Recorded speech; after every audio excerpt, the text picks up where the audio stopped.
and gentlemen, here we go.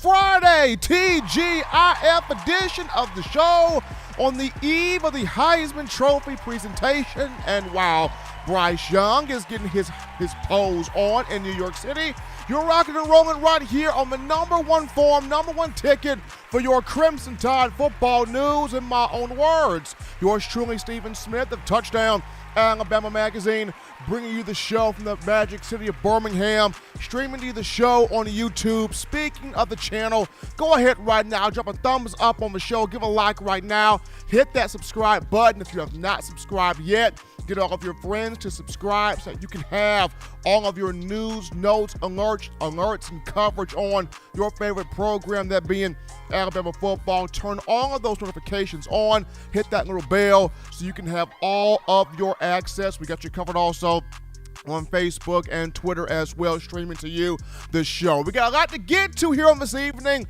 little bit later on in the show, we'll be joined by my man Marvin Constant, former Alabama linebacker Marvin Constant, played from 1999 to 2000. He's coming on to get his thoughts on what impressed him from the SEC championship game between Alabama and Georgia, but also he will be setting us up for the matchup against Cincinnati and talking about how can Alabama attack that 3-3-5 defensive formation that the Bearcats will have on display.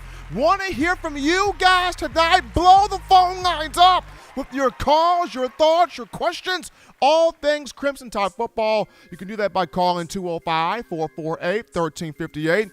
Number to call in to let your voice be heard on the show, 205-448-1358.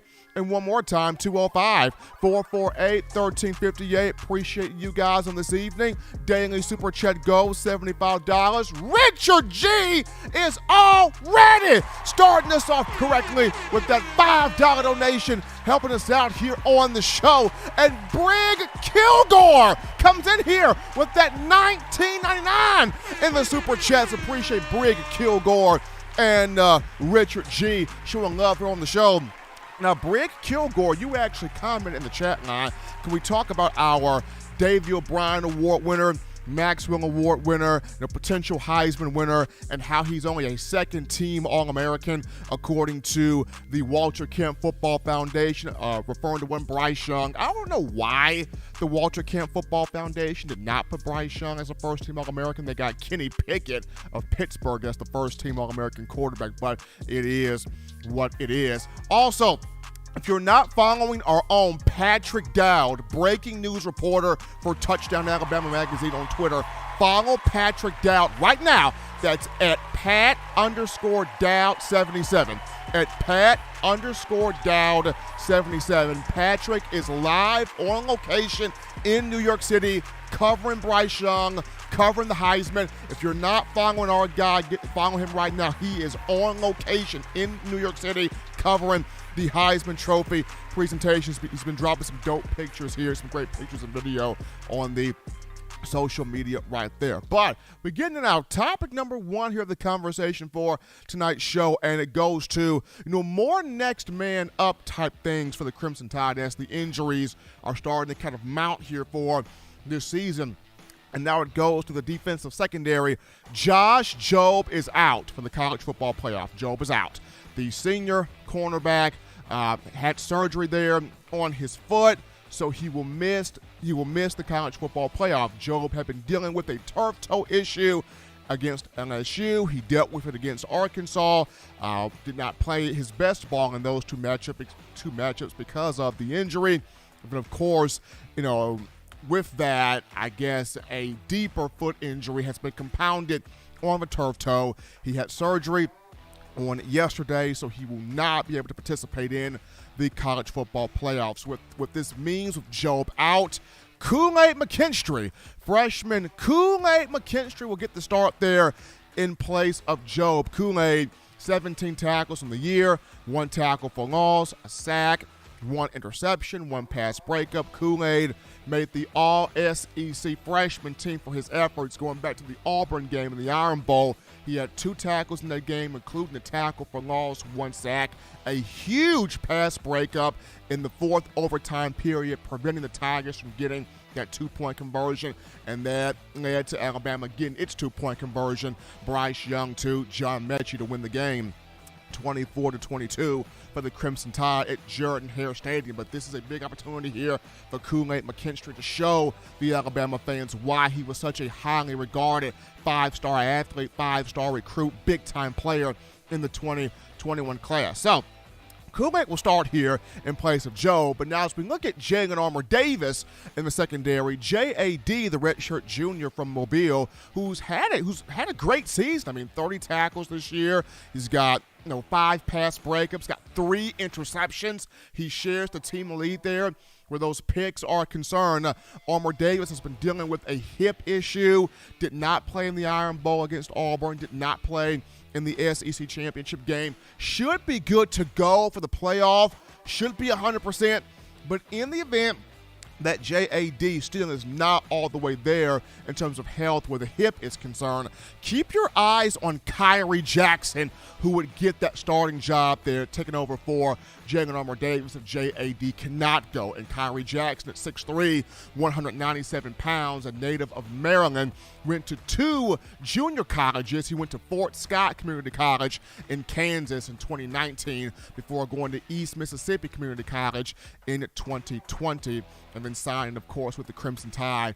Kyrie Jackson has done a lot of things on special teams this year. Alabama has rotated him in as a defensive back, but this would be a chance for him if J.A.D. cannot be out there, if he cannot be on the field. This would be a shot for Kyrie Jackson to get out there and show what he can do. He actually tweeted on social media yesterday that New Year's Eve would be a moment worth the wait. He put that tweet out there, so he's excited about the opportunity that presents itself to him and the chance he could have to be on the field and to have success here for the Crimson Tide. So that's just where Alabama stands right now in terms of the injury ordeal. And this is why the transfers have kind of hurt Alabama in that defensive secondary, because you look at this, Marcus Banks, Alabama could really use Marcus Banks right now. If Josh Jobe, hurt, Marcus Banks would still be at Alabama. Banks would be the next man up for Jobe, and then Kool-Aid would be the next man up for Jalen Armour-Davis. But Marcus Banks no longer on the team. You look at Ronald Williams Jr., who came in as a JUCO for the 2020 class, and unfortunately things did not work out for Ronald Williams, and he transferred out also. Kind of wonder, if he would have stayed on the team, what could be happening for him in this situation. If you look at guys like Brandon Turnage, was growing as a defensive back. People were talking about, his IQ, his intelligence, what he brought to that defensive backfield. Unfortunately, he transfers to Tennessee, having a good season, or had a good season with the Volunteers. But you can't help but to think, Brandon Turnage would have stuck around. This could be a very advantageous moment for him. And then Kadarius Callaway, who came in the 2021 class from Philadelphia, Mississippi, speed corner, good speed, good athleticism, the ability to cover and defend. He has that, but he's no longer with the program also. So you kind of think about it. If Alabama was to have kept all 4 of those guys, or 2 of those 4, at least one of those 4 guys, it could be a much better situation here in the cornerback room. But with those guys gone, and now with the injury to Jobe and Jalen Armour-Davis, dealing with a little hip issue, hopefully he'll be able to play in the semifinal against Cincinnati. Alabama getting a bit thin there at that cornerback position, but Kool-Aid McKinstry is the next man up. He's the immediate guy that will take over in replacement of Josh Jobe. If Armour-Davis cannot get on the field, keep your eye on Kyrie Jackson, the JUCO defensive back who's with the Crimson Tide. He will be the guy in that matchup there, taking over for Jalen Armour-Davis. But that's just some insight there in terms of Alabama on the injury front in the defensive secondary heading into the college football playoff matchup against Cincinnati. We take our first break here on the show. Don't touch that dial, just getting started. Upon our return, we go to the phone lines to take your calls, your thoughts, your tweets, your chats, your interactions. We get to a dialogue with you, the Bama fans, right after this. You're watching In My Own Words with Stephen M. Smith, brought to you by We Own the Fourth Quarter. Get your four-finger bling necklace today by visiting weownthefourthquarter.com. Throw them foes up. What's up, Bama Nation? This is Rudy Griffin, former Alabama defensive lineman, and you're listening to my guy, Stephen M. Smith, In My Own Words, brought to you by Touchdown Alabama Magazine. Roll Tide, roll! 9 players have teamed up and released the Alabama Team Paper, which is a video yearbook they put out for sale direct to fans. Now, for the first time, small dollar purchases from the fans can support the players as a group as well as a great cause, because $1 of every subscription payment is donated to the Boys and Girls Club of America. Be a 5-star fan base and support your team and a great cause with Team Paper. Check it out at teampaper.com/Alabama. Remember the taste of Grandma's delicious sweets? Emily's Heirloom Pound Cakes brings back those precious memories with just one bite. Each cake made from scratch. They make the perfect dessert to share with family and friends for any occasion, and ordering is easy. Visit emily'sheirloompoundcakes.com. Click the online store and shop. Then pick up your fresh cake at the kitchen in downtown Homewood. Order yours online at emily'sheirloompoundcakes.com. Emily's Heirloom Pound Cakes, making memories from scratch. Thank you for tuning in. Show your support right now by clicking that like button. If you haven't subscribed, hit the subscribe button now and enable all notifications to make sure you don't ever miss any of the best Alabama football news, notes, and information right here on Touchdown Alabama. We are back into the action here, folks. Back into the action from the break of a #1 forum for Bama football news. In my own words, yours truly, Stephen M. Smith, Touchdown Alabama Magazine. Appreciate everybody for checking us out. We got to get some super chats right here as the daily super chat goal has already been met. We start off with Crazy J with that $50 donation helping us out here on the show. Appreciate Crazy J. Then we got Donnie Chappelle with that $19.99 helping us out there right there. Appreciate Donnie Chappelle. And then we got our own Jimmy Badman Pimpman Clay with that $25 donation helping us out here on the show. Daily Super Chat goal has been met. Appreciate the love coming from all of you, making this your show, your channel, your network, your place and space to get Crimson Tide football news. We go to the phone lines right now to take your calls. Call segment brought to you by the Blue Wrench Gang, 205-448-1358. Number to call in right there, 205-448-1358. And one more time, 205-448-1358. We grab a call right now. You're live on the show on a Friday. What's going on? State your name and where you're calling from. Hey, how's it going, Steve? Tobias, Fresno, man. How's it going? Going great, man. Fantastic. And yourself, my man? It's going great. You know, we're in this period. I'm excited about the Army-Navy game, you know, tomorrow, and time for us to kind of celebrate our great nation and watch a little football and how impressed really, I know you talk about it all the time, Steve, but how impressed really are you of this Bryce Young, man? This boy is something else, man. I mean, extremely well-spoken, extremely proud of him because I've said this before. He's had to do more this year with less. And this is no offense to Tua Tagovailoa and Mac Jones. They are incredible players. But those guys had a Najee Harris. They had the Jerry Judys, the Devontae Smiths, the Henry Ruggs, the Jalen Waddles. They've had the Steve Sarkisians. You look at Bryce Young, he doesn't have a Najee Harris. Brian Robinson, good, but not a Najee Harris. He didn't have a Judy, a Ruggs, a Smith, or a Waddle. He does not even have a Sarkisian. He's got to make this thing work with Bill O'Brien. But despite it all, Bryce Young, over 4,000 passing yards, 43 touchdowns, setting record after record, one of the top quarterbacks in the country as a first-year starter. You got to love what he's done. Yeah, and it's not even, and it's not, like you're saying, it's not in a vacuum. I heard one pundit say, well, this is kind of a down year for Heisman candidates and da-da-da-da-da.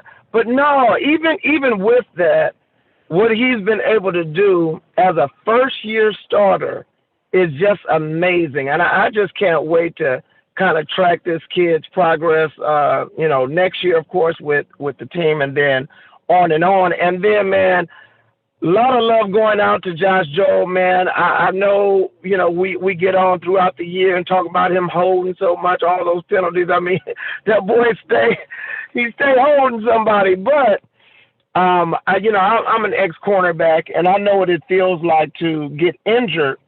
And I just hope he doesn't lose his mojo, man, because he has some young cats in there that have been licking their chops for that position. So I don't know what he does after this, but I know that I will truly be praying for him, man, through this process. And I like your commentary on, man, Kool-Aid. He got lost on that one fade route with Pickens, but and Kyrie Jackson, he should be able to step up. He's played quite a bit over 2 years, but hasn't played in this system. And I wanted to get I just wanted to make some comments about something, though, really quick, Steve. I've been a little irritated this week listening to other shows, and because, some of us actually track football, watch football, live, breathe, die football, so we're listening. And I heard people to try to slight Alabama as having an edge want to move from the BCS to the playoff committee. Those same people now don't like the playoff committee. But they didn't like Alabama coming back and beating LSU that year.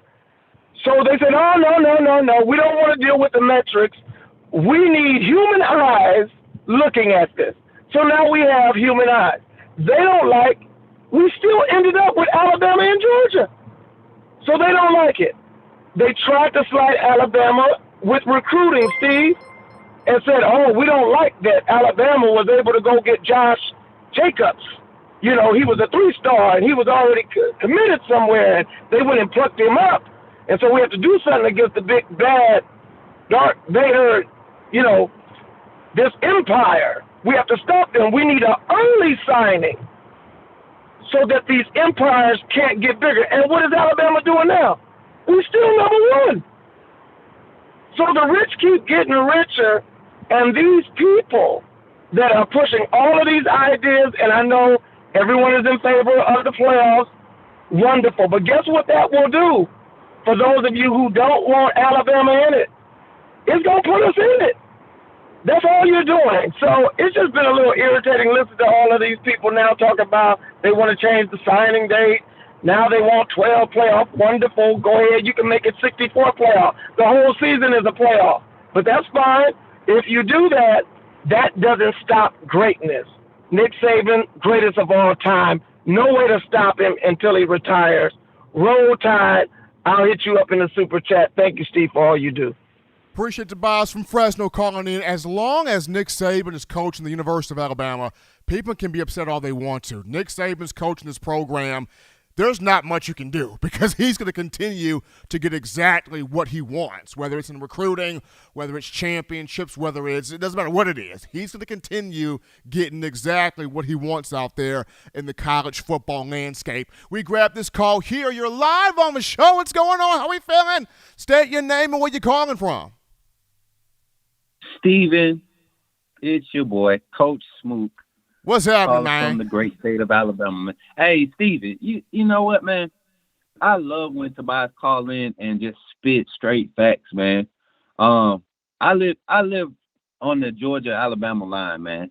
And I live around a lot of these dog fans, man. And it's funny to me how they see college football when they try to compare Alabama to Georgia and Georgia to Alabama. I don't understand how they can continue to say crazy things like we still have the better players on the field.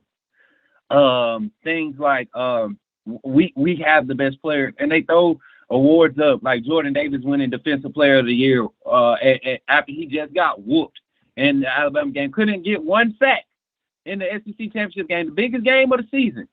The Defensive Player of the Year, who's been throwing offensive linemen around on everybody's couldn't get one sack on what was supposed to be the weakest offensive line in the SEC, or no. What did Tim Tebow say? The worst offensive line group that's been coached under Nick Saban.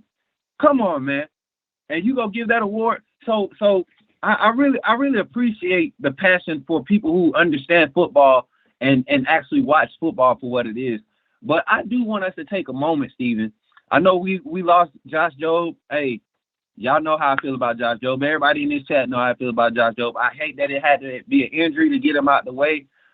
Prayers up to my boy, like, for real. Hope he get healthy. Hope everything turns around for him. Hopefully he can get some work in, man. He can work on his footwork and learn how to trust his feet, because he's so strong and physical. If his footwork was there and he trusted his footwork, he would be a lockdown corner. That's all he's missing. He has the range. He has the speed. He has the strength. His footwork is horrible. His instincts are horrible. I don't know what it is. Maybe it's been an injury, but let's take a moment and appreciate our coordinators locking in for the championship game. I know we like to joke around and say Nick Saban gonna tug the leash and do this and that third, but we've learned through the past 4 to 6 years, Nick Saban has really allowed his coordinators that's been cycling through Alabama, he's allowed them to implement their philosophy under, a blueprint. He's allowed them to keep their nicks and, bringing their nicks and cracks. Because if you look at the offense that we run this year, Bill O'Brien, that the offense that he's not calling the same static plays, but the concepts are so similar. You see these wide receivers thriving because of this Lane Kiffin, Steve Sarkisian based offense. Bill O'Brien is just adding a new concept, and we're starting to see it develop. Guys, the timing is there. Bryce is starting to anticipate. He anticipated so many passes against Georgia that the exact thing I said he needed to do to take the next level. This guy, I believe he heard the same thing I was saying. He saw those YouTube videos of quarterback coaches calling out the same stuff. Like, it's like that guy has like a freaking motor, man. But Bill O'Brien is a genius, man. I want y'all to appreciate it, because our run game hasn't been legit all year. Brian Robinson is a great running back, but our run game hasn't been legit. When we just started rolling, we lost 2 of the sparks that we needed to make it a complete run game.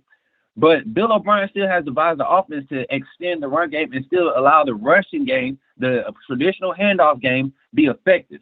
And that's how we beat Georgia. They didn't lock us in on passes. We had 420-something yards, but look how many 20-plus yard passes were complete, 10-plus yard passes were complete.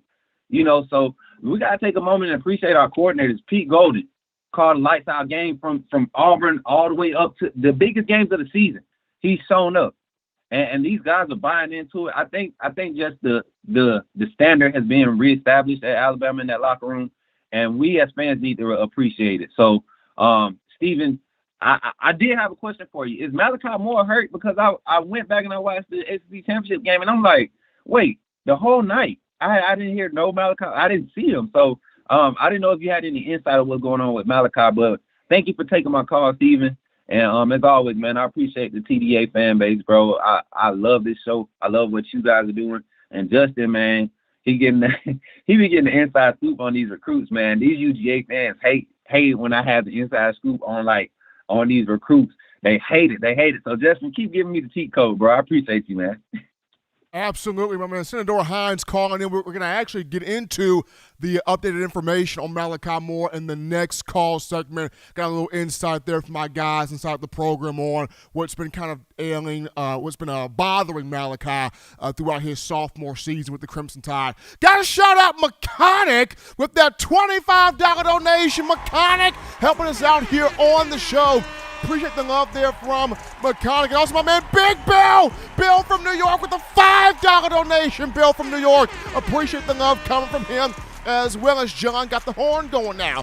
Also, fans, be sure now, if you're not following our own Patrick Dow, breaking news reporter Patrick Dow for TDA on Twitter, that's at Pat_Dow77, at Pat_Dow77. Our own Patrick Dow, he is live on location in New York City covering Bryce Young and the Heisman Trophy presentation. So definitely want to show our man Pat some love there as he's out there in the Big Apple. We grab this call here. You're live on the show. What's going on? How we feeling? State your name and where you calling from.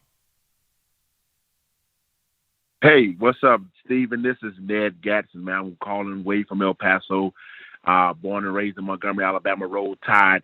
I want to give a shout out, man, to you, your show, man. I watch you for a while now. I've been like on this buzz going back and forth between a few, but you are the man who keeps it true and keeps it real and has always had the inside scoop. Before I get started, man, I want to give a shout out.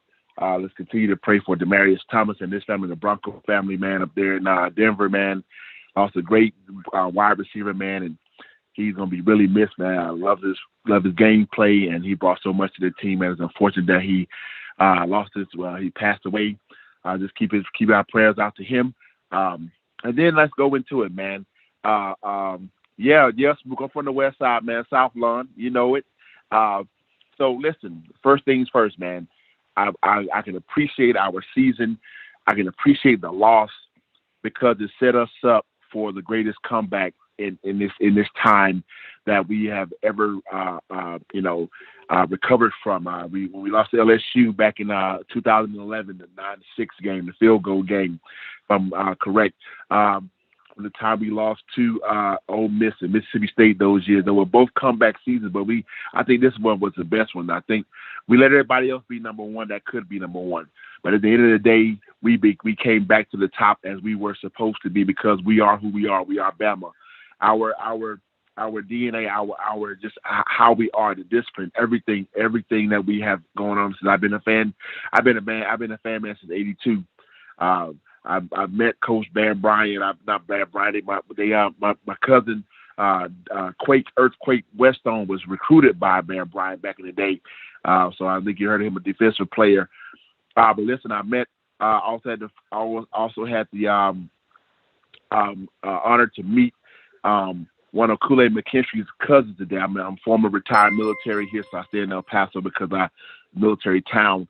Met him today. We were talking about it, and I was like, dude, I can't wait to see this guy. I also got my Cotton Bowl tickets, man. I'm ready to go, ready to get there, see the game, man, and live in that atmosphere. I went to see the game when we lost to Texas A&M, and it was kind of disheartening, but the atmosphere was great. I know we're going to have a great Cotton Bowl semifinal game.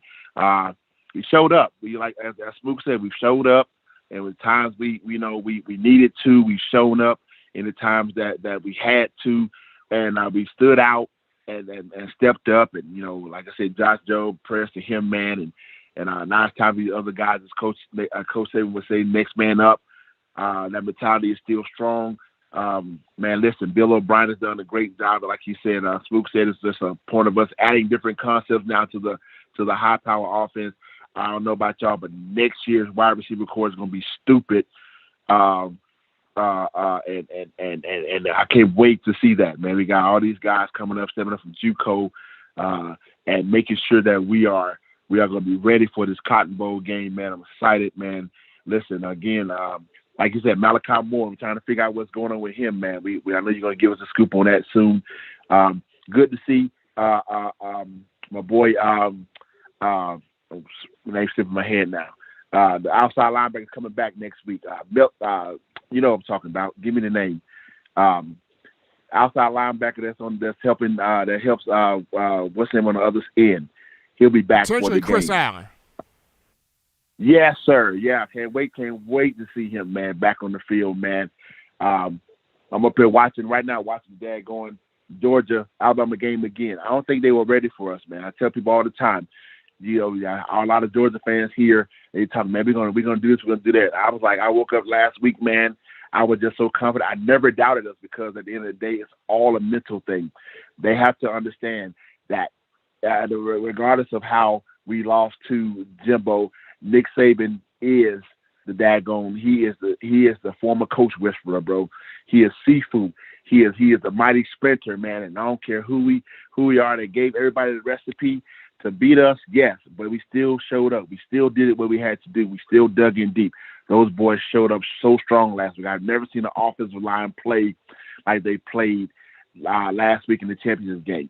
Then I go back to the tape that we played Georgia last year in the regular season. They had the same defensive players last year. 99 stuff in the middle. All these guys, and guess what? We beat them last year. it's a mental thing with them. And like one of my partners, I was calling my partners after the game. I said, man, y'all might as well change the Mercedes-Benz Dome to Bryant-Denny Stadium Jr. because we own it. We own it. Again, man, I appreciate you, man. Hey, Smoot, we need to get up, man. I'm here on Bliss, man. Yes, I am. Hey, Josh Jobe, whole Christmas Tide team, man. Listen, enjoy yourselves, man. No football this weekend. I guess we can watch Army Navy. I'm Army, so go Army, be Navy. And listen, looking forward to the Birmingham Bowl to see our beloved Auburn War Chickens go out in Birmingham Bowl and show up and do what they need to do. But hey, we are who we are. Go Bama, roll Tide. Thank you, my man. Take care of yourself, man. Appreciate the call right there, and absolutely the thoughts on Demaryius Thomas. Our thoughts here and prayers here at the TDA family do go out to the family of Demaryius Thomas, the incredible NFL wide receiver, Denver Broncos wide receiver who lost his life this morning via seizures. A young man that a 5-time Pro Bowler, 2015 Super Bowl champion. So definitely our thoughts there to the family of Demaryius Thomas. We take a phone call here. You're live on the show. What's going on? How we feeling? State your name and where you calling from. What's going on, Stephen M? This What's is your happening? boy Tide Man, checking in from Jackson, Mississippi. Tide Man, what's happening, brother? It's rough here in Mississippi, man. Let me tell you, it's rough when you're a winner in a state of perennial losers. And I love this state. I love the people of this state. But I tell you what, these fans, especially Ole Miss fans in the media, they are so full of Bama hatred.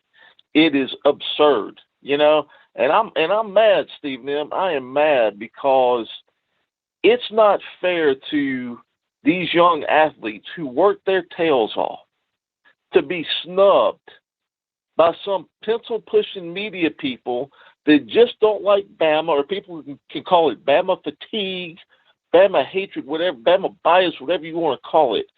But for Will Anderson to not be in New York tomorrow, along with Bryce Young, is a travesty. And this is nothing against the young man from Michigan. You know, I'm sure he's a great player and all that, but you put up Will Anderson's stats against his stats, it's no contest. No contest. And you cannot tell me that Jameson Williams is not clearly the best wide receiver in the nation. For him not to get the Biletnikoff Award, you cannot tell me that's not just a bunch of media people that hate Bama and they're trying. They can't stop Bama on the field. They can't stop Nick Saban. They can't stop us getting a fourth Heisman Trophy winner, but they'll do anything else they can to try to undermine us, cripple us, demean us, belittle us, slight us, snub us, whatever you want to call it, which is fine if you're talking about a fan base. We're fans. We're used to. We'll dish it out. We'll take it. But you don't punish these kids, man. These young men to put their heart and souls on the line, that have worked for years and years and years, if just for some media people to slight them and steal from them what is rightfully theirs. So I'm upset, Stephen M. I'm upset this evening. But let me tell you what's going to happen tomorrow night. Nick Saban is going to make history once again by becoming, you correct me if I'm wrong, but I think he will be the first college football coach to have coached 4 Heisman Trophy winners. And once again, Nick Saban makes history. Bama makes history. Our players make history. And let me tell you what, I got nothing against Cincinnati. I got nothing against the Cincinnati Bearcats. Don't really know much about them. Don't know much about their coach. Got nothing, but I feel sorry for them. It's not their fault that they're going to have to play against a Will Anderson and a Jameson Williams and an Alabama Crimson Tide that has been slighted by these media sports writers. I mean, look out, man. You know, for all the rat poison they're trying to throw our way, hey, let me tell you, these boys are going to be hungry. These boys are going to be hungry in that Cotton Bowl. But anyway, I just wanted to get that off my chest this evening, Stephen M., because you are objective. You are a pro-Bama, biggest Bama fan in the world, but your commentary, your insights, your statements about Bama or any of our opponents or college football in general, you are always objective. You're always factual. You're always fair. And that's a rare thing. It's a daggum shame. Because here in Mississippi, whether turn on the national radio or the local radio, or read the paper, it is nothing but Bama bias, Bama hatred, the most ridiculous things that are being said. about this program, about Nick Saban, about our players, about our fan base, and I'm sick and tired of it. But you know what? We're going to roll on to 19th national championship, a 4th Heisman Trophy winner, and like these previous callers before me said, you know what? The more they try to hate us and the more they try to stop us, the more they just fueling the process. The more they're throwing gasoline on the fire, and the more the Crimson Tide is going to roll and roll and roll. So I just had to get that off my chest, man. Looking forward to Bryce Young hosting that trophy tomorrow. Roll Tide. Y'all have a great weekend. I'll talk to you next week, man. Peace. Appreciate my man Tide, man, checking in here. We got Jimmy the Bad Man Clay again with that $25 donation, showing us love here in the Super Chats. Jimmy the Bad Man Clay, baddest donator in the game, helping us out right here on the show. And, of course, people, I've already given my thoughts here on Will Anderson being snubbed for not just Heisman presentation in New York, but not winning the top defensive player of the year award, which being the Veterinaric Award, not winning the Rotary Lombardi Award, not even being on the list there for the Butkus Award or the IMPACT Trophy. So we know the type of hunger that Will Anderson is going to have on display in the Cotton Bowl, and also Jameson Williams not winning the Biletnikoff Award. The young man from Pittsburgh won, and Jameson will have his own speed and dynamic ability on display offensively in the Cotton Bowl as well. But quick topic here, two guys, Will Anderson and Evan Neal, are actually closing in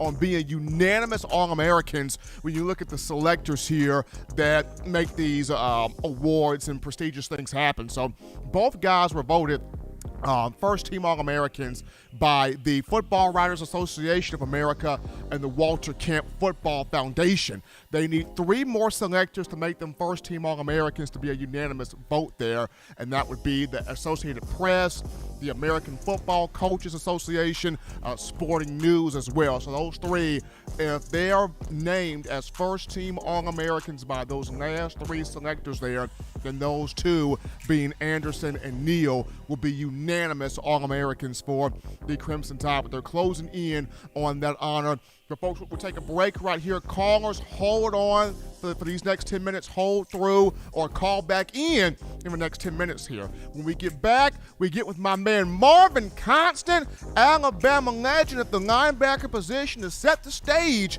for how can this Bama team attack the Cincinnati 3-3-5 defense. We talk to Marvin Constant after this.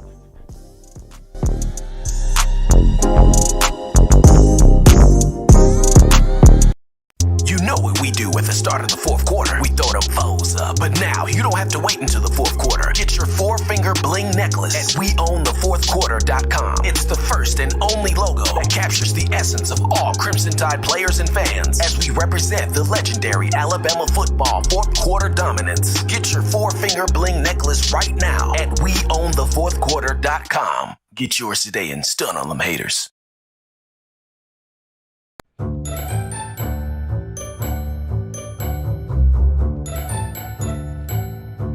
Look at all these great players in Touchdown Alabama magazine.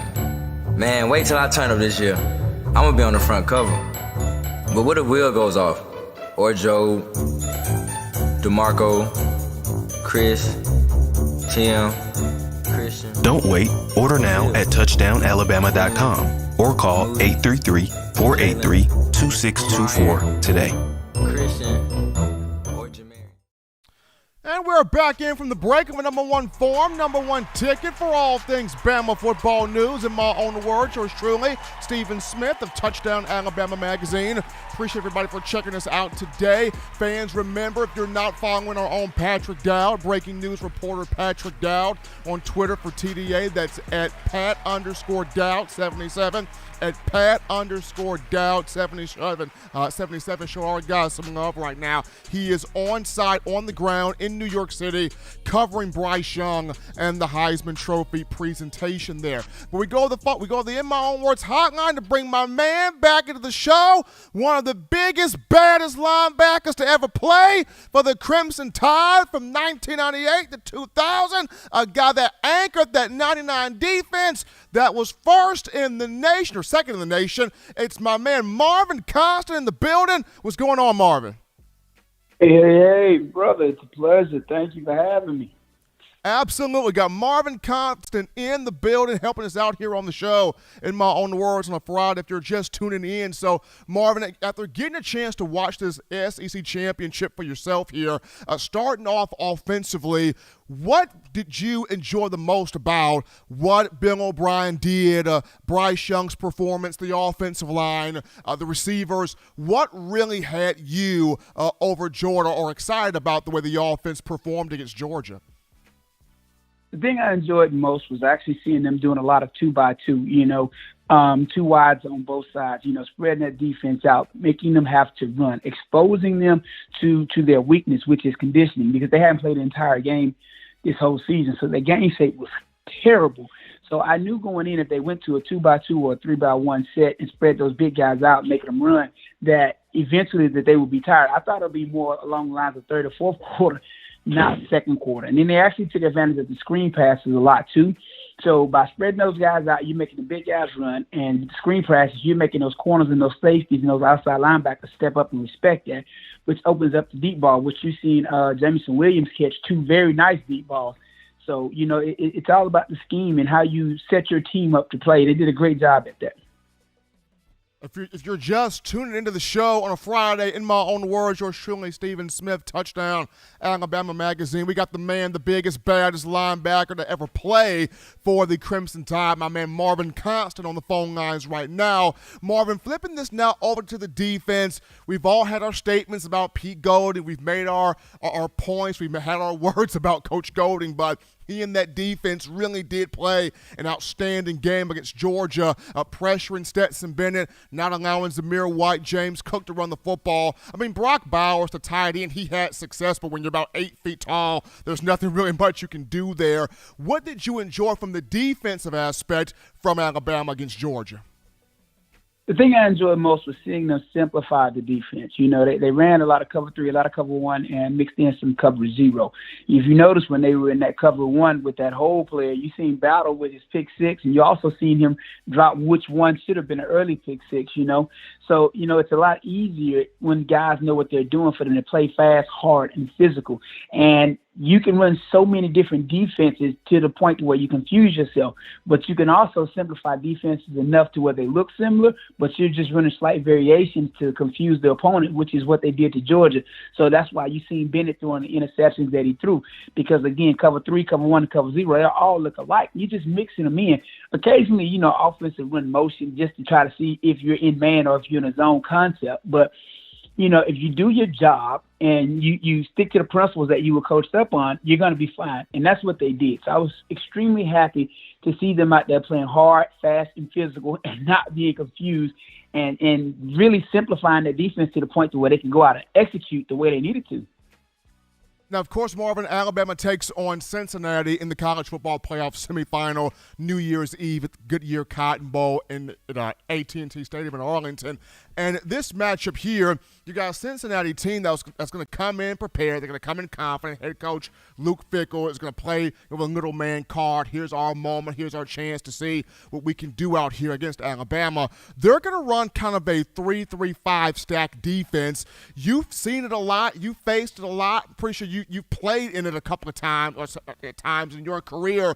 In defending the 3-3-5 or attacking the 3-3-5s, I should say, what would Alabama's best option be when you talk about being able to kind of make Cincinnati come out of that defense zone? Well, I've always been a firm believer that, that your opponent should dictate the defense that you runs, because coming in and running that 3-3-5 defense, oh, man, they're going to have problems, because you got to look at one thing. They have one defensive lineman that's over 300 pounds. Next to that, they have one that's 297. All the rest of their defensive linemen are between 270 and 280. You put 3 of those guys out there on the field, you are creating some one-on-ones all day. There's no need to double-team anybody, which allows your offensive linemen to get up to that second level, which means with B-Rob, we can run the ball. We should be able to run the ball for 6 to 10 yards per carry on that 3-3-5, because you're looking at having an extra DB opposed to having an extra defensive lineman on the field. And we know DBs are not going to come up and stop our run game like that. So they better bring in extra defensive linemen in that box, or they better bring in extra linebackers, because running that 3-3-5 with those small guys, man, our offensive line should feast on those guys. He is Marvin Constant, ladies and gentlemen. Join us here on the show, helping us out in my own words on the Friday TGIF edition of the show on the eve of the Heisman Trophy presentation. Marvin Constant, one of the biggest, baddest linebackers to ever play at the University of Alabama. Marvin, as always, my brother, thank you for coming on here, sharing some knowledge, some wisdom with us on how to get this thing set for Cincinnati, and then also giving just your taste of what you are the most happy with the Crimson Tide and taking care of Georgia. Steven. Yeah. Mr. Smith, I got a prediction for you. B-Rob gonna run for $1.76 on Cincinnati. Woo-wee! $1.76, man. If they stay in that 3-3, even if they get out of that 3-3-5, their defensive linemen are just too little, man. B-Rob gonna run for $1.76. B-Rob gonna put some money in his pocket in this game. Marvin Constant saying Brian Robinson will run for 176. We are putting that on the board right now against Cincinnati. Marvin, as always, man, take care of yourself, brother. Be good. Thanks. You too, brother. Roll Tide. Absolutely. John, put that on the board, John. I will put it on the board. Brian Robinson will go for 176 yards. Now, will that be 3 touchdowns or 4 touchdowns? We will have to wait and see on that one. Crimson Tide taking on Cincinnati. New Year's Day, AT&T Stadium in Arlington, Texas for the Goodyear Cotton Bowl. We're going to take a break right now, folks. When we get back, we get into your calls and also the latest update on what's going on with one Malachi Moore. We get to all of that right after this. Don't touch that dial. Call in right now as we're taking your calls up next on In My Own Words with Stephen M. Smith. Brought to you by We Own the Fourth Quarter. Visit WeOwnTheFourthQuarter.com now to get your 4-finger bling necklace.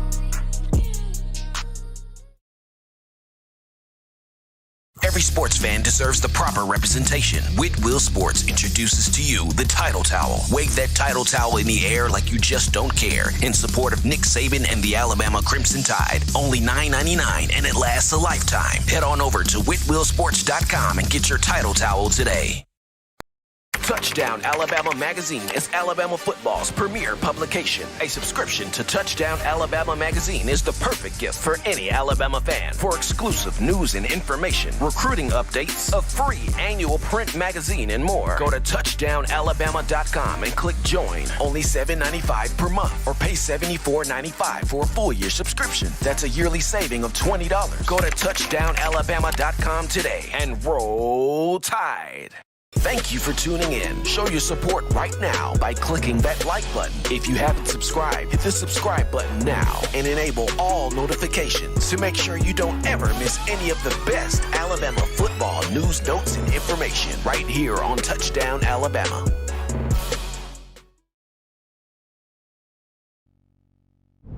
And we are back, people. We are back into the action from the break with number one form, number one ticket for Bama football news. In my own words, yours truly, Stephen Smith, Touchdown Alabama Magazine, sophomore quarterback for the Crimson Tide, Bryce Young, and the Big Apple, getting set to take that Heisman Trophy back to Tuscaloosa on tomorrow night, Heisman Trophy presentation live from New York City. But right now, we go to the phone lines to take your calls. Call segment brought to you by the Blue Wrench Gang, 205-448-1358. Number to call in right there, 205-448-1358. We grab a call right now. You're live on the show. What's going on? How we feeling? State your name and where you calling from. What's going on, Steven? It's Elijah from Jersey. How you feeling? Elijah, what's going on, big man? Oh, man, I'm feeling good. And I was happy to see Marvin said what he said, because that's what I was going to call in and talk about. With Cincinnati running the 3-3-5, if you remember the game this year when Georgia played Arkansas ran the same defense, and Georgia ran the ball straight down their throat. John Mechie being out, this isn't a game where we need a crazy passing attack. We don't, and I hate that Mechie's out, but people act like Javon Baker can't ball. Brooks can't ball. A Jai Hall. I mean, I'm not going to jump on that Jai Hall bandwagon yet because I haven't seen it. I'm the type of person I need to see it to believe it. But we have a good amount of wide receivers that can fill in. Like I said, people underestimate Javon Baker. Javon Baker can really ball. But I don't think this is a game where we're going to lean on the passing game like that. We really don't need to. Because if they stay in that 3-3-5 and our offensive line plays like they played against Georgia, Marvin was right. B-Rob should definitely run for 150. And if Bill O'Brien does not put that ball in his hands like he should, just like Georgia did with Arkansas, then that's going to be crazy because he'll make the game harder than what it should be. We run the ball with B-Rob. We control the clock. We keep Cincinnati's offense on the sideline. They on the sideline, they can't score. And with that 3-3-5, I kind of agree with Marvin. I don't think they're going to stay in that long. There's no way in the world they're going to match up man for man with the way Alabama's offensive line handled Georgia. And now they're going to stay in a 3-3-5 against that same offensive line? Impossible.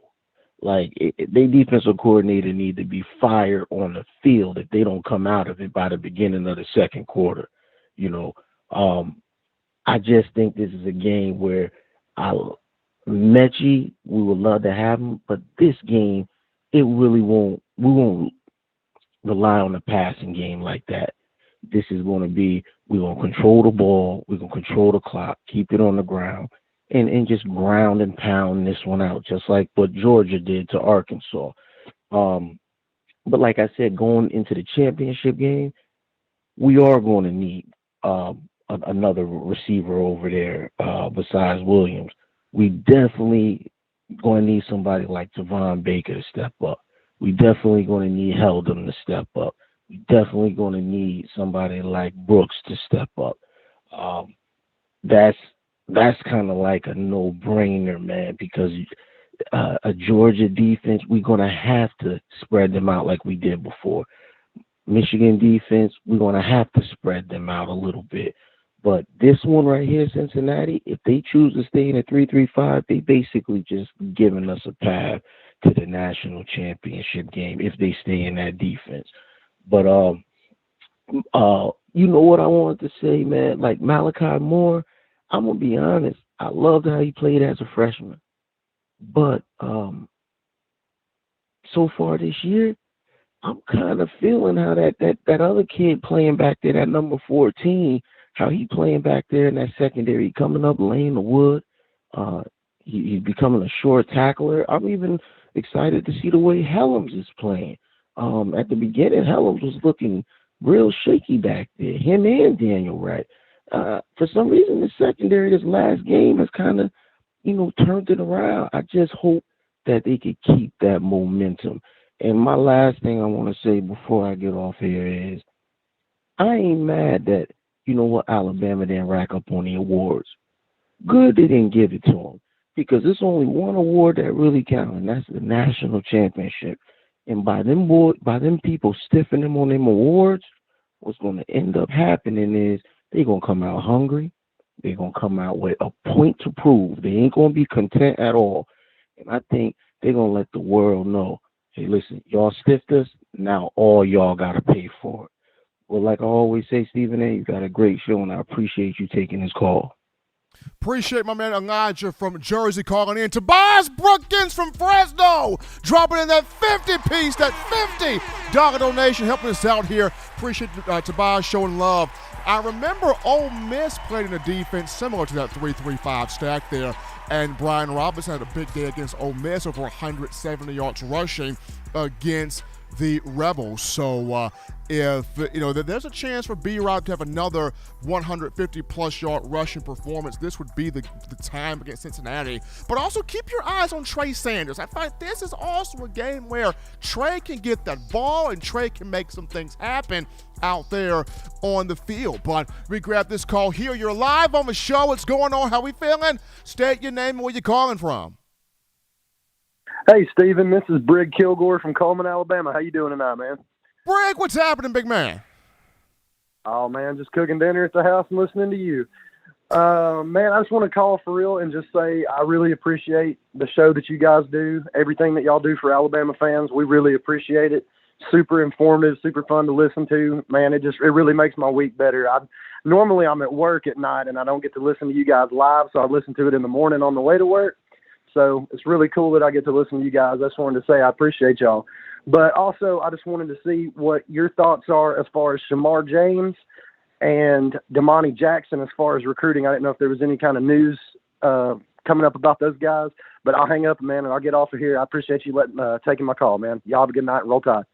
Appreciate Brig Kilgore calling in there. So Justin Smith, our own Justin Smith, the scouting and recruiting analyst for TDA, is very on the wire about Damani Jackson and Shamar James. Now, both guys have gotten visits from the coaching staff. Damani Jackson's been visited by the coaching staff and also Shamar James as well. Jackson from California, 5-star cornerback, I believe the number 1 corner in this class. James, 4-star, an extremely talented athlete, could play offense or defense. I think Alabama ends up getting both of those guys. I'm gonna check with Justin. I'm gonna check with Justin just to be sure. But I think Alabama's in a firm and a high position to get both of those guys in this recruiting class, signing them on the dotted line potentially next week as signing day, December 15th, the first signing period. But continuing. Getting your thoughts in here, 205-448-1358. Now I'm going to call in 205-448-1358. We grab this call. You're live on the show. What's going on? How we feeling? State your name and where you're calling from. Hi, Stephen. Bill from New York. What's up, man? Brother Bill, what's up? What you're doing great in yourself? I'm cautiously confident. You know what I mean? Now, my thinking is we need to out-muscle Cincy. That's what we got to do. When thinking about the game, 3 questions come to my mind. Number 1, can Evan Neal just pound his opponent to the ground, just pound him out? And yeah, I think he can. And speaking of the line, this previously unknown center, number 56, I didn't know who he was. He is pushing monsters around, and then he's strutting back to the huddle like he's John Wayne or something, John freaking, he's Clint Eastwood, make my day. Are you kidding me? So we got to really crush them with our line. The second thing is, can Jordan Battle rock Cincy's world and cause fumbles and picks? Yeah, I think he can too. And then the third thing, can Will Anderson and Dallas Turner put the Cincy quarterback out of his misery, once and for all? And I'm sure he can, and I'm sure they will, and that's what I think. I think we got to just beat them up physically. And I want to also say something else about the quarterbacks. I was thinking about it, and from Jalen to Tua to Mac to Bryce, I never thought I would like one as much as the other, if you know what I mean. And these are all great players. They're all great kids, and it's just so much of a pleasure to watch them do it. And it's going to be even more of a pleasure to watch us crush them. I get more intense as time goes along. Stephen, if we could take this team to the title game and we win the title, let me tell you, if there's snow up here, I might go running into a snowdrift yelling, "Roll Tide." I really get, but I can't do that if Diana's awake because I wanted to think I'm not crazy and everything, But anyway, as always, your show is great. Love listening to you. Love hearing all the callers. You got it going on. Good night, brother. Appreciate Bill from New York calling in, and I agree with that. You look at Evan Neal at left tackle, he is not allowed a sack all year. If Bill O'Brien runs faithfully, consistently off that left side against Cincinnati, big chance there. And then you look at Jordan Battle in the secondary. The secondary, I think since the LSU game, John, the secondary has really started to turn around. From Battle to Helms to Brian Branch, Jalen Armour Davis, they've been playing their best football since the LSU game, and I think Jordan Battle can have a huge say in this game. And then, of course, you look at Dallas Turner and Will Anderson. I've said this before. This is becoming the new Ryan Anderson, Tim Williams. Literally, this is the new Ryan Anderson and Tim Williams. Both guys angry. Both guys got off the quarterback. Both guys love football. both guys love to rush and get sacks. So both of these two, Anderson and Turner, going to have a big say in this game. Got a shout out our own Bill from New York. That was his 50th call. In my own words, the 50th call anniversary for our own Bill from New York. Appreciate all that he does in making this show what it is for you of the Alabama football family, for all of us, really. We continue with calls here. You're live on the show. What's going on? How we feeling? State your name, where you're calling from. Steve, what's up with you, man? This is Jay from Sheffield. Jay, what's happening, man? Hey, man, I got a couple questions, man. What is the specific injury that Kamar Wheaton suffered? Like, what's wrong with him? I want to say, Jay, it's a meniscus, it's a knee. Either it's the meniscus or it's a little bit different. It's a little bit deeper than that, but I know it's a knee. Okay. Well, what you think about this quarterback matchup with this Desmond Ridder guy? Because people feel like he a top quarterback coming out of this league too. Well, coming out this year for the league too. I think Bryce as a sophomore is already like 10 times better. Desmond Ridder has a ton of talent. He is one of the guys that these draft experts are looking at to go pretty high in this upcoming draft. But then once again, when you look at Cincinnati and you look at the strength of that schedule, have they played a defense that can really dictate terms and do some things to offset them?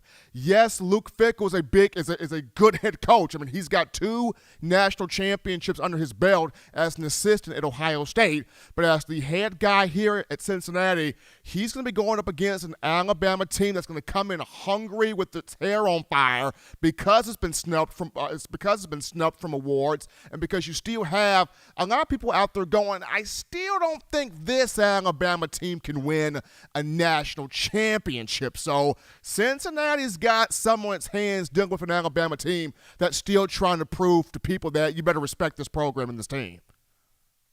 Do you see Bill O'Brien leaving at the end of the year?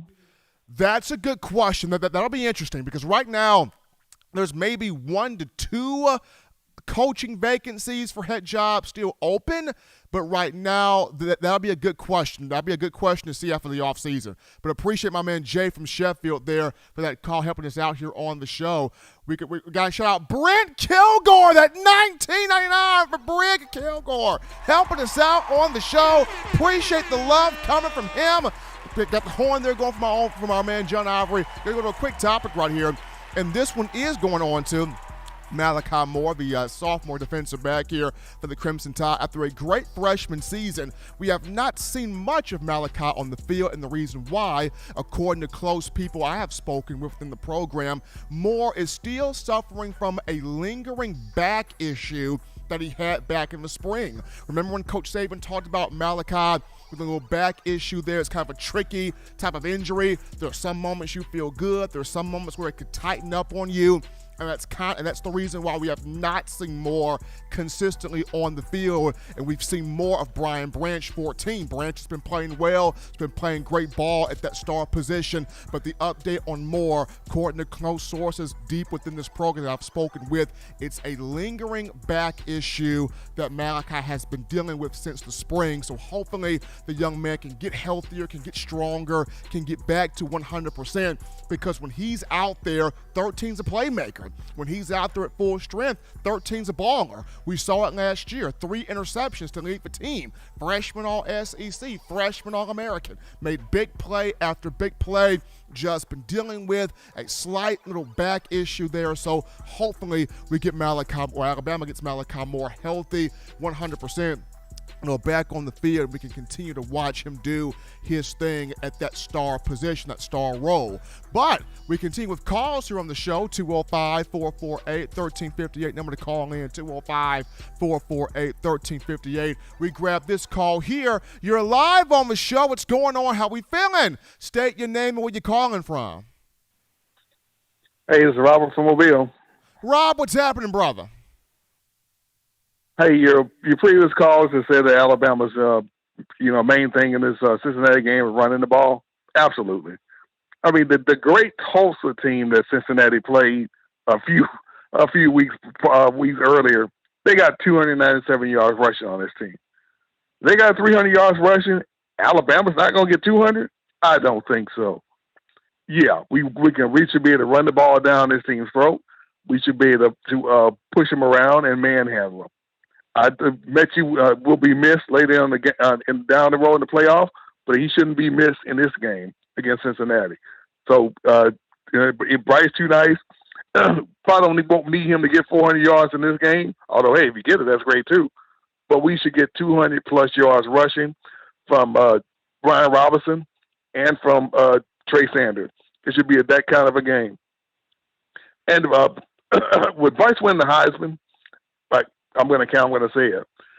Again, this is just amazing what Nick Saban has done. Alabama's gone from no Heisman Trophy winners in his history to 4 in the year of Nick Saban. Potentially even 5. Bryce Young, hey, he can do this again. I mean, that ceiling is that high.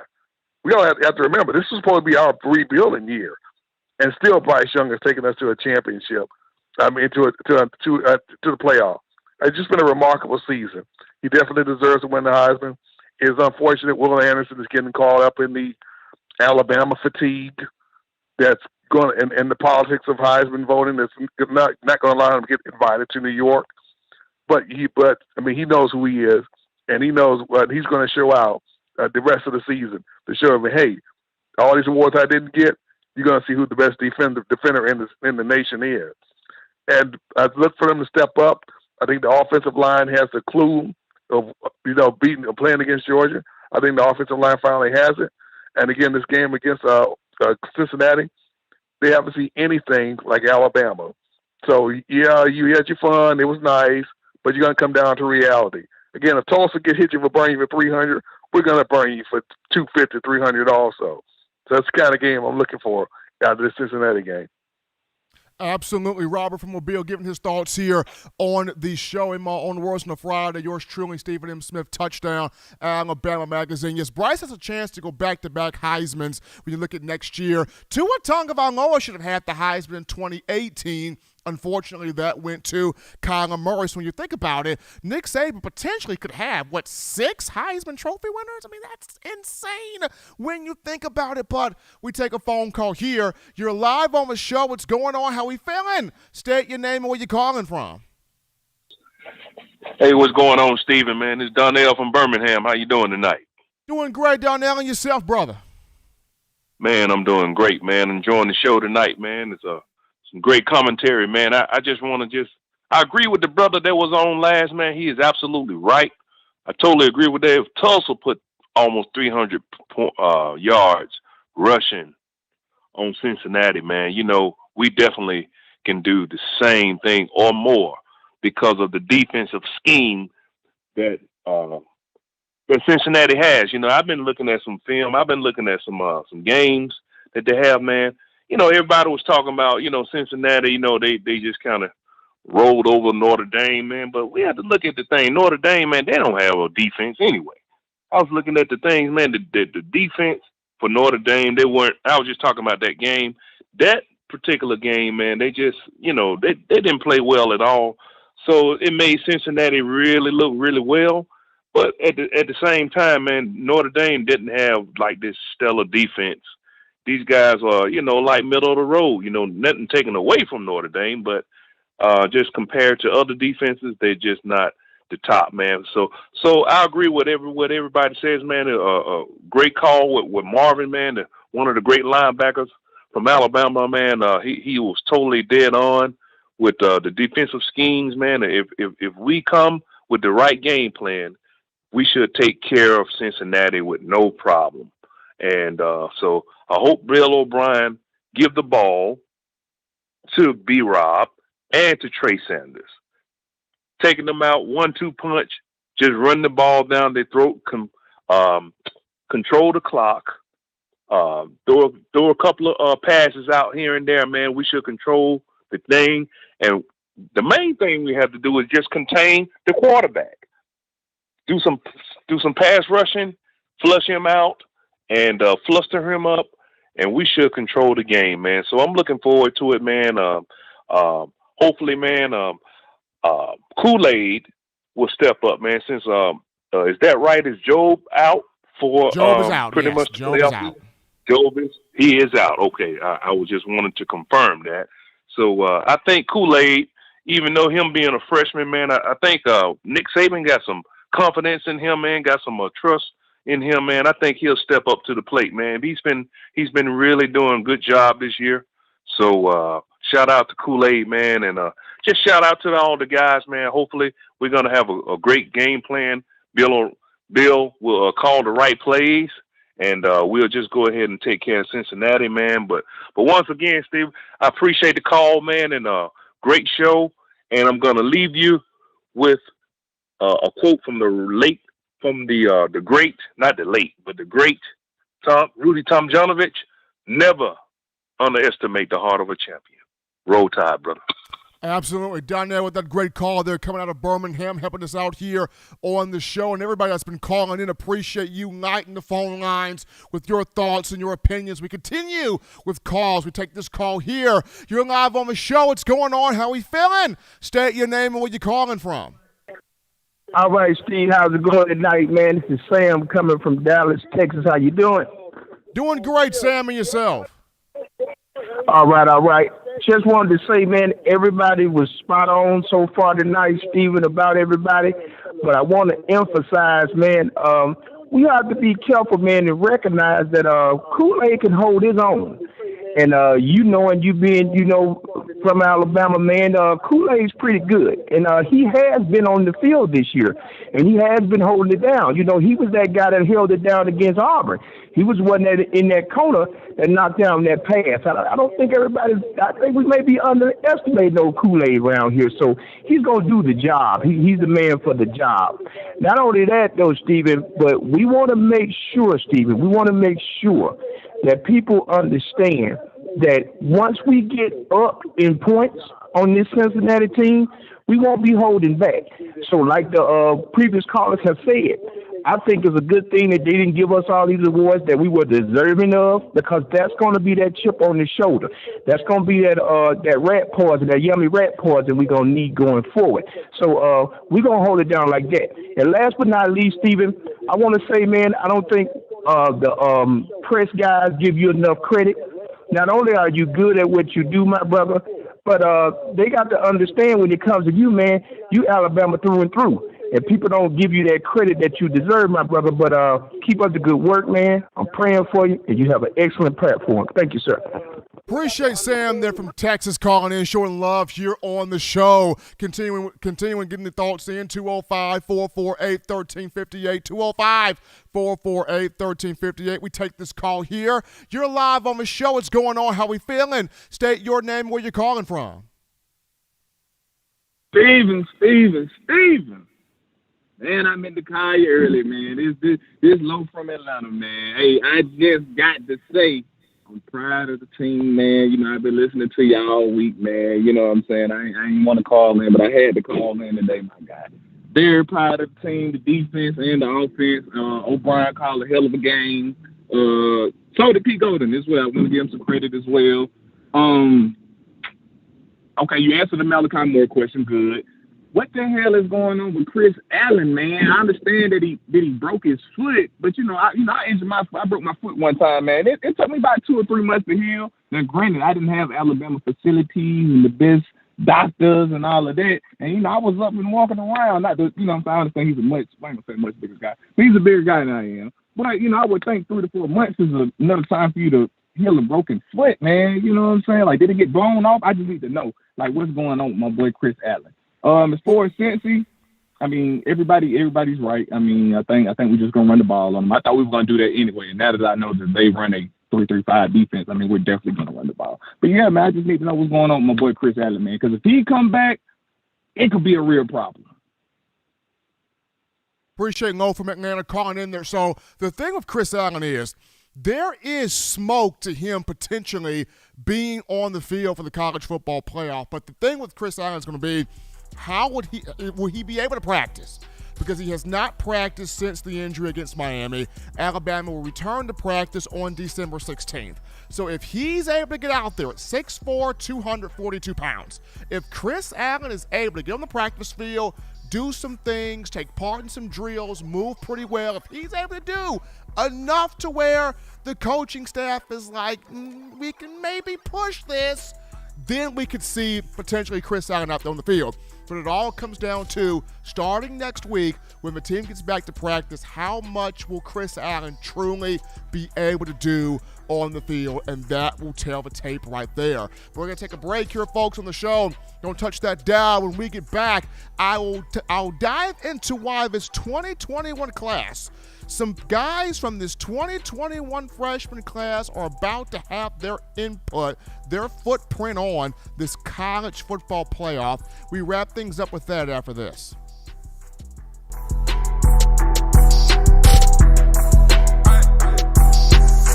If you're an avid Alabama Crimson Tide fan and you love to flaunt it, then show your Alabama Crimson Tide support by grabbing the All-Bama sneakers. They feature bold Crimson Tide graphics, so no one will be able to question where your allegiance lies. When you add these sweet sneakers to your Alabama Crimson Tide collection, go to stsfootwear.com and use the code TDAlabama for $15 off your purchase. That's code TDAlabama for $15 off your purchase. Go to stsfootwear.com and get your All-Bama sneakers today. Touchdown Alabama Magazine is Alabama football's premier publication. A subscription to Touchdown Alabama Magazine is the perfect gift for any Alabama fan. For exclusive news and information, recruiting updates, a free annual print magazine, and more, go to touchdownalabama.com and click join. Only $7.95 per month, or pay $74.95 for a full year subscription. That's a yearly saving of $20. Go to touchdownalabama.com today and roll Tide. Thank you for tuning in. Show your support right now by clicking that like button. If you haven't subscribed, hit the subscribe button now and enable all notifications to make sure you don't ever miss any of the best Alabama football news, notes, and information right here on Touchdown Alabama. We are back into the action here, folks, from the break of the number one forum for Bama football news. In my own words, yours truly, Stephen Smith, Touchdown Alabama Magazine. Also got the man John Ivory in the production studio, as always, handling the ones and twos. People are on Patrick Dow, breaking news reporter Patrick Dow for Touchdown Alabama Magazine. He is live on location in New York City, covering Bryce Young and the Heisman Trophy presentation. If you're not following our own Patrick Dow on Twitter, you can do that by following him at Pat_Dowd77. That's at Pat_Dowd77 there on Twitter. Pat Dowd covering the Heisman and Bryce Young. But before we get into the final topic of conversation tonight, got to remind you of TDAwear.com. That is TDAwear.com. So for all of you fans still overjoyed with the Crimson Tide's national championship from the 2020 campaign, we want you to check out our championship collection merch. This means you grab you an 18 of them things, folk, hoodie, t-shirt, or sweatshirt, as well as our Got 18 We Do shirts. Designs that feature all 18 championship years on the back. You head over to TDAwear.com. Do it right now, TDAwear.com. You go over Championship Collections merch tab, and you get you that gear today, showing support for Coach Saban, the University of Alabama, the student athletes, and us here at Touchdown Alabama Magazine. Got to shout out Nona Davis with that $20 donation, dropping that thing in the bag here, showing love on the show. Appreciate Nona Davis. Check it out, Touchdown Alabama Magazine. But now we go to this 2021 class. They're going to have a imprint, a footprint, an impact on this college football playoff. And ever since this class was all the way signed in February of this year, it's been, this 2021 group, best group Saban's ever brought in. Greatest class signed all time. Nothing like this class. Want to see more of these guys on the field.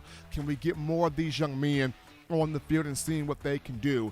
Well, it looks like in the playoff we're going to see this group, this class, and some guys from this class make an impact and have an impact on the college football playoff, especially when you look at Kool-Aid McKinstry, a corner, Ja'Cory Brooks, a wide receiver, Dallas Turner, a linebacker, and JoJo Earl, a wide receiver and return specialist. So starting this thing off with JaQuincy Kool-Aid McKinstry here, this is a big thing for McKinstry because here is his moment to show the world there's a reason why I was a 5-star corner. There's a reason why I'm a big-time athlete. There was a reason why I came in with so much expectation, with so much high regard around my name here. And McKinstry down the stretch has had some good moments here. Going back to the Iron Bowl, 2 tackles, a sack, a tackle for loss, huge pass breakup in the back of the end zone, preventing Auburn from getting that 2-point conversion, helping Alabama win. He was on the all SEC team, according to the league's coaches. And here's a guy at 6'1", 190 pounds, that when you talk to teammates about him, whether that be DJ Dale, whether it's Jamison Williams, whether it's Malachi Moore, they all talked about Kool-Aid's been growing. He's been dynamic. He's been getting better and better since he set foot on the campus. Williams talked about, Kool-Aid tough. He do some things as a DB that I've never seen a DB do before. So this is McKinstry's moment. We've heard the talk about him. We've heard the conversation. We've seen Coach Saban, Kool-Aid, don't walk on the field. We've heard all of that going on. Now here's the moment for McKinstry on a national stage, college football playoff, to show everybody what he's working with in terms of that swag, that sauce, that drip, that fire on that field in terms of being a defensive back. When you look at now Ja'Cory Brooks has a chance to be a legend here in the playoff. And I've said this before. To me, he reminds me of Devontae Smith from his freshman year in 2017. When Smith, Henry Ruggs, and Jerry Jeudy all came in, Jeudy and Ruggs got a lot of the early attention, and they deserved that. Absolutely. But when it came down to we got to have it, we being Alabama, Bama's got to have this play. Bama's got to have this catch. Bama has to have this moment. In the biggest situations, in the biggest times in the game, the ball would always find its way into the hands of number 6, Devontae Smith. And he would come down with big play after big play every single time, becoming a legendary receiver.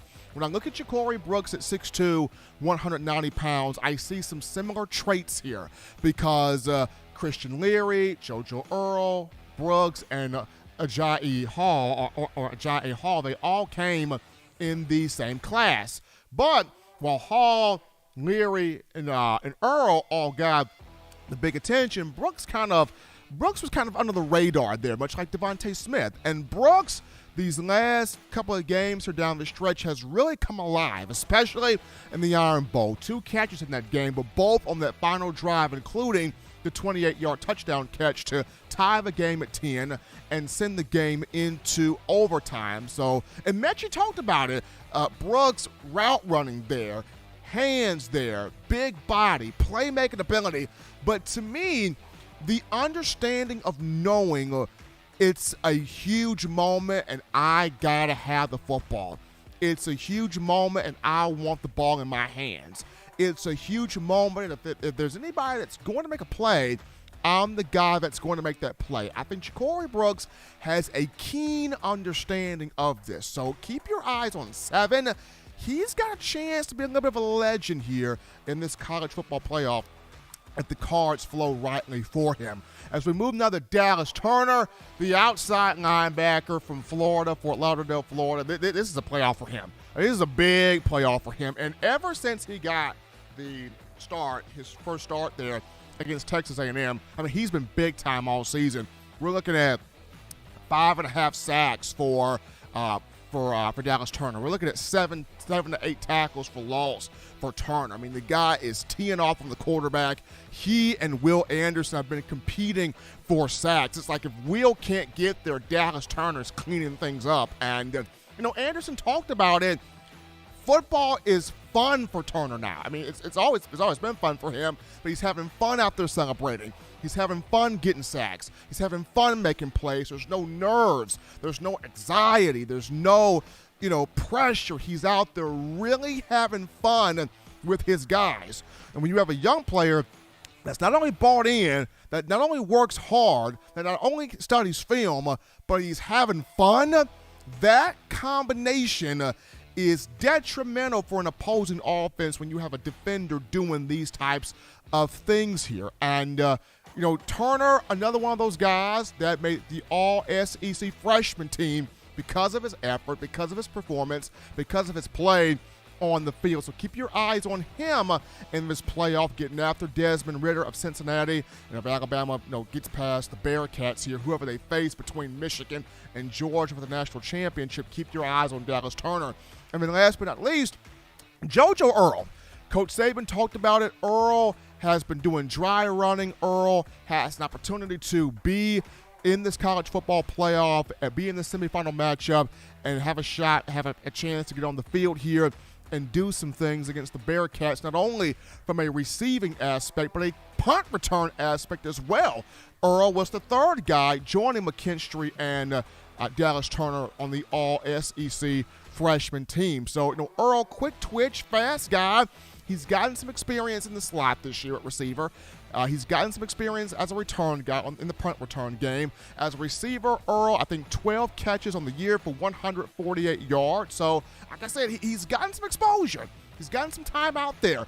He sustained an injury against New Mexico State, missed the Arkansas game, missed the Auburn game, could have played against Georgia in the SEC championship. He was dressed out. He did go through warm-ups, but the coaching staff felt better to let's just hold him off for right now, get him fully ready to be back on the field. So also keep your eyes on 10 Earle here in this matchup against Cincinnati in the college football playoff. Could be a prime opportunity for him to make some things happen. U.S. fans have been talking about we got to get more speed on the field. We got to get more speed on the field in terms of the receivers. But those are just some guys from the 2021 class that I feel like could have a huge footprint impact on this playoff here. But as always, Tide Nation, you want the best in news, notes, and analysis alerts on your favorite program. You can get this by accessing the Touchdown Alabama Magazine app. You download the app from the iPhone App Store if you're rocking Team Apple, Google Play Store if you got the Android phone. For your audio listening needs, check this out. We got you right here: iTunes or Apple Podcasts, Spotify, Stitcher, Spreaker, TuneIn Radio, Overcast.fm, or iHeartRadio. As always, Tide fans, you can purchase individual copies of Touchdown Alabama Magazine. Have those sent to your door. That link will be found in the description. If you're also trying to get the fresh edition, print edition of TDA the magazine, you go to touchdownalabama.com, become a member, a subscriber today. Click join, get your hands on that fresh magazine right there. That link in the description. If you're trying to get your hands on the 4-Finger Bling necklace, 4-Finger Bling jewelry, courtesy of our guys at WeOwnTheFourthQuarter.com. That's WeOwnTheFourthQuarter.com. That link will be in the description as well. If the good and gracious Lord sees fit, baby, I'll be back on Monday, continuing the conversation that is Tide football. But until next time, Bama fans, husbands love your wives. Wives appreciate, value those husbands. Children, weekend here.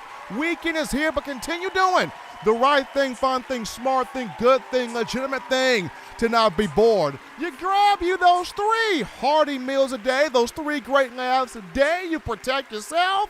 You protect the loved ones around you. Enjoy the Heisman Trophy presentation on tomorrow, as well as the Army-Navy game. Until next time, folks, I'm your man, Stephen M. Smith. You've been listening to In My Own Words.